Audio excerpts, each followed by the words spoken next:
Hi. It's a pretty busy day here, and I am going to be able to get this recorded, but I don't know how much time I'm going to have to edit.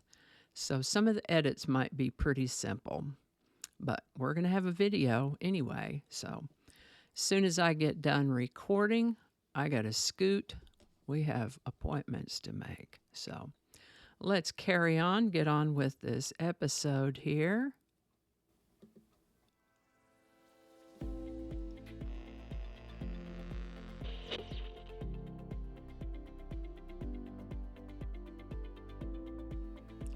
Hi there, and welcome to This Day in History for August 22nd.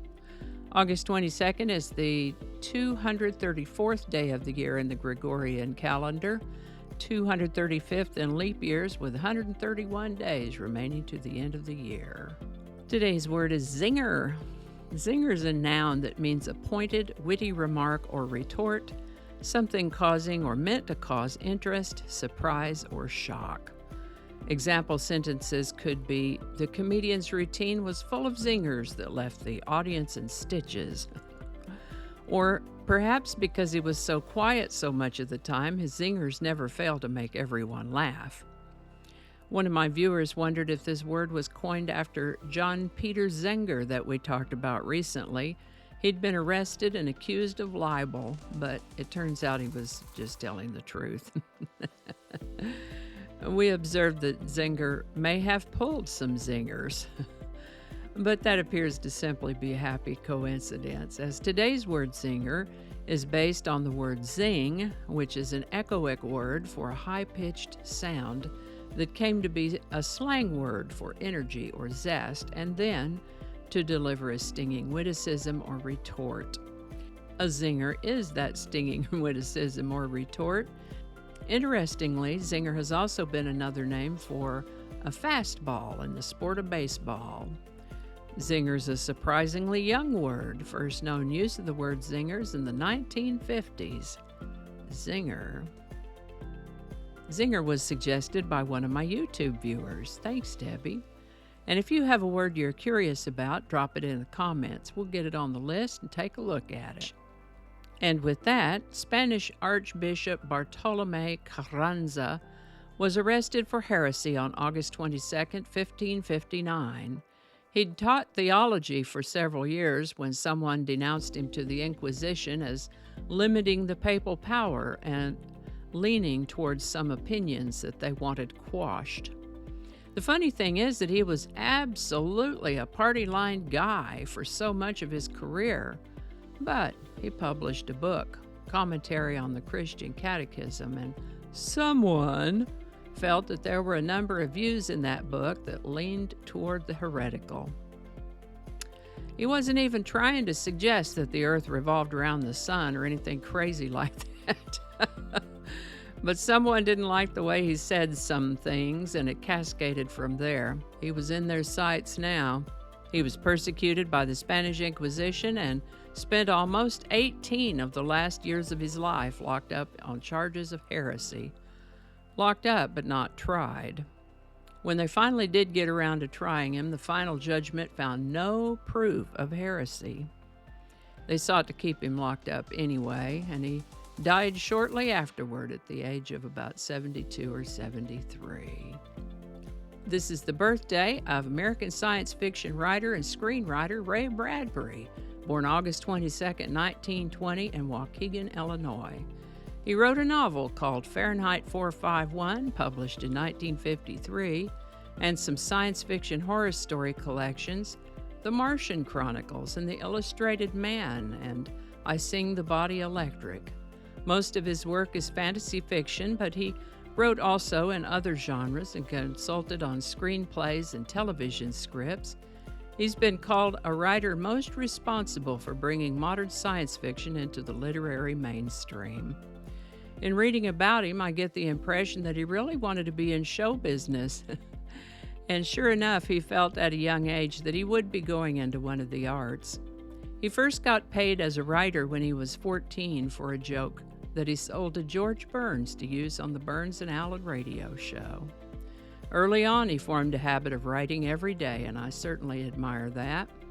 Also, he didn't have money for college, so, as he tells it, he went to the library 3 days a week for 10 years. Of course, now we have the internet.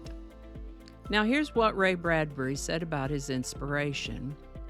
He said, "My stories run up and bite me in the leg. I respond by writing them down. Everything that goes on during the bite. When I finish, the idea lets go and runs off." That's some great imagery for you, don't you think? I could probably go on about Ray Bradbury for hours, but we do need to get on with the day. Great writer, Ray Bradbury. He lived to the age of 91. This is the birthday of Debbi Peterson, born August 22nd, 1961 in Northridge, Los Angeles, California. She's the drummer of the band The Bangles, and the Bangles had a good number of hits in the 1980s. We're going to talk about one of my favorites here in a little bit. By the way, if you're a big Bangles fan, they post pretty regularly on their Facebook page, and they have a website. Now we have a playlist of episodes for this day in history, as well as a playlist of single subjects called How About That? And words of the day in a playlist called There's a Word for That, and I'll leave links to those playlists for you. And if you'd like to see what we talked about for August 22nd of last year, I'll leave a link to that one too. Walk Like an Egyptian, what a fun song. Recorded by the Bangles and released as one of the singles from their album Different Light, this one was written by Liam Sternberg, who was inspired by the gesticulations of passengers on a ferry that had hit rough water, arms out, trying to maintain their balance. These folks reminded him of ancient Egyptian tomb paintings, and he jotted down the phrase, "walk like an Egyptian," in his notebook. I'd say he did a pretty fun job of juxtaposing ancient Egyptian motif with current Western life. Walk Like an Egyptian by the Bangles hit number 1 in December of 1986, where it held for 4 weeks, taking it into January of 1987. Walk Like an Egyptian by the Bangles. Link in the description, Debbie. And if you have a word you're curious about, there it is. That's the go. Let's get this recorded and then I'm out of here. Alrighty, well, I'm going to cut it out and put it in the outtakes, but my bell that said, "Get on out of here, Scoot girl, you got to go," went off a few minutes ago. So I got to get on out of here and scoot. So I think I'll be able to make some edits.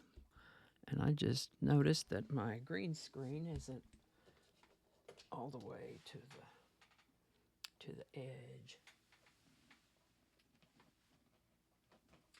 There's an outtake for you. All right. And I think that's going to do it for us today. Thank you so much for watching. Consider subscribing if you haven't already. Feel free to share this video with the link in your email, messaging, or social media. If you enjoy this series, you can check out the playlist that contains these videos. I'll put a link to that in the description. That description lives on YouTube, so for other platforms, I'll include a link to my blog page called No Really. You can also find me on Rumble, BitChute, and Odyssey. All those links in that description. Alrighty, that's all I can think of right now. Thanks again, and I'll see you next time. Alrighty, back to work. I think we got it this time.